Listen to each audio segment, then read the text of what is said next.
Bonjour à tous les amis, alors on se retrouve aujourd'hui pour les pronostics de la 31e journée de Ligue 1 avec quelques belles affiches. Entre guillemets, la Ligue des Champions s'est passée où j'ai eu deux bons pronostics sur 4 et la Ligue Europa où j'ai eu le bon score exact de West Ham Lyon et malheureusement j'avais vu la victoire de Marseille mais normalement 3-1 et ça s'était fini 2-1.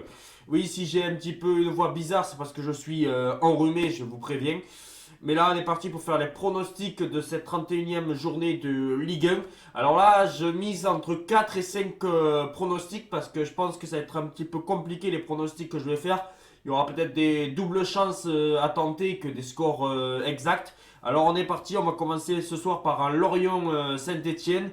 Et pour ma part, je verrai un match nul entre Lorient et Saint-Etienne et je partirai sur un 1-1. Parce que je pense que Lorient à domicile c'est quand même solide et ils voudront prendre des points parce que pour le maintien. Saint-Etienne, bon voilà, ça marque un petit peu le coup, mais je pense pas qu'ils vont perdre et c'est pour ça que je vois un bon match nul, un partout entre ces deux équipes. Puis après, demain on aura un Reims-Rennes.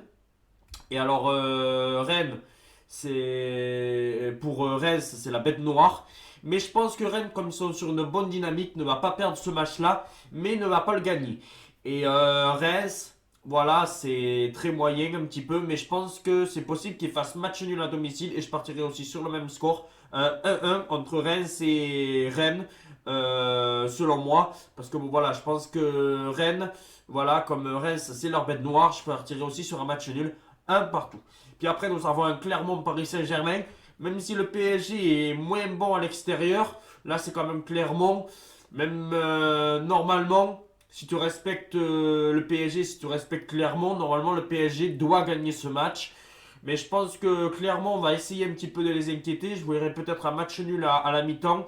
Et après le PSG s'imposer 3-1, score final. Et on va booster un petit peu ce match-là avec peut-être le but de Kylian Mbappé. Et pourquoi pas un petit but d'un défenseur, Marquinhos.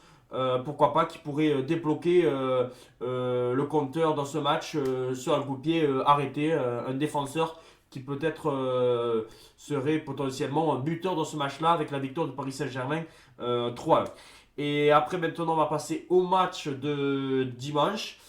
Alors on va commencer par un Bordeaux-Metz et là c'est un match crucial pour les Bordelais s'ils veulent croire encore un petit peu au maintien parce qu'un match nul pour Bordeaux ça serait très compliqué. Une victoire de Metz, là ça serait 100% Ligue 2 pour Bordeaux. Mais moi, je pense que Bordeaux a les moyens de s'imposer dans ce match-là. Et je verrai une victoire de Bordeaux 2-1 contre Metz. Parce que je pense que Metz est plus faible que Bordeaux. Bordeaux a arraché un match nul in extremis la semaine dernière contre Lille. C'est pour ça que je pense que Bordeaux à domicile, allez, ils doivent mettre les moyens de gagner ce match contre Metz pour lancer une bonne dynamique. Parce qu'après, il y aura Saint-Etienne. Et pour encore croire au maintien, c'est pour ça que je vois une victoire de Bordeaux 2-1 contre Metz. Puis après, nous avons un Angers-Lille. Et Lille marque un petit peu le coup. Est-ce que Lille, bon voilà, va être dans le top 5? Ça va être très compliqué pour eux. Angers finira dans le ventre mou. Et c'est pour ça que je verrai un match nul entre Angers et Lille. Je partirai sur un partout entre Angers et Lille. Puis après, nous avons un Monaco 3. Et alors là, je partirai sur une victoire de Monaco 2-0. Même s'il faut se méfier un petit peu de 3. Parce que 3, ils sont 15e du championnat. Monaco, bon voilà, ça gagne facilement Paris. Mais ça a du mal à battre contre Metz. Mais là, franchement, si tu es Monaco, si tu veux encore espérer le top 5, aller chercher une place en Europa League en fin de saison, normalement, il faut que tu prennes 3 points face à 3. Et je pense que Monaco va s'imposer 2-0 contre 3. Ce qui me semblerait tout à fait logique. Encore peut-être avec un but de Wissam Ben Yedder, peut-être dans ce match. Et puis après, nous avons un Brest-Nantes. Et là, je pense que Nantes peut s'imposer à Brest. Même si la double chance Nantes ou nul est pas mal aussi à tenter. Mais je pense que je verrai une victoire de Nantes 2-1 à Brest. Voilà, je pense que Nantes, voilà, il faut qu'ils se ressaisissent un petit peu en Ligue 1. Essayer pourquoi pas s'ils peuvent pas s'accrocher à cette 6ème place. Même s'ils doivent penser aussi à la Coupe de France. Mais pour moi, je vois une victoire de Nantes 2-1 à Brest. Puis après, nous avons un Lens-Nice. Et là, je miserai aussi une double chance Nice ou nul. Et sinon, je vais tenter en score exact un partout entre Lens et Nice, qui me semblerait le plus logique dans cette partie.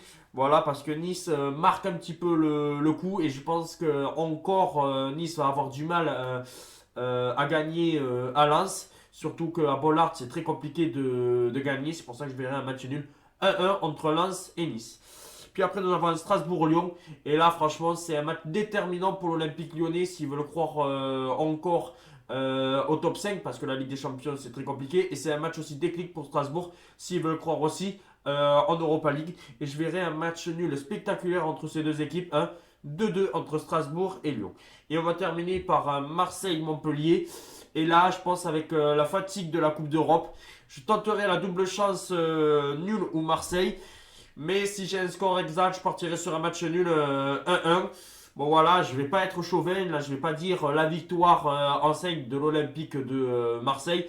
Je verrai bien un match nul, un partout entre Marseille et Montpellier. Dites-moi en commentaire vos pronostics, on se retrouve bien sûr très vite pour les pronostics des matchs retour de Ligue des Champions et d'Europa League. Ciao les amis.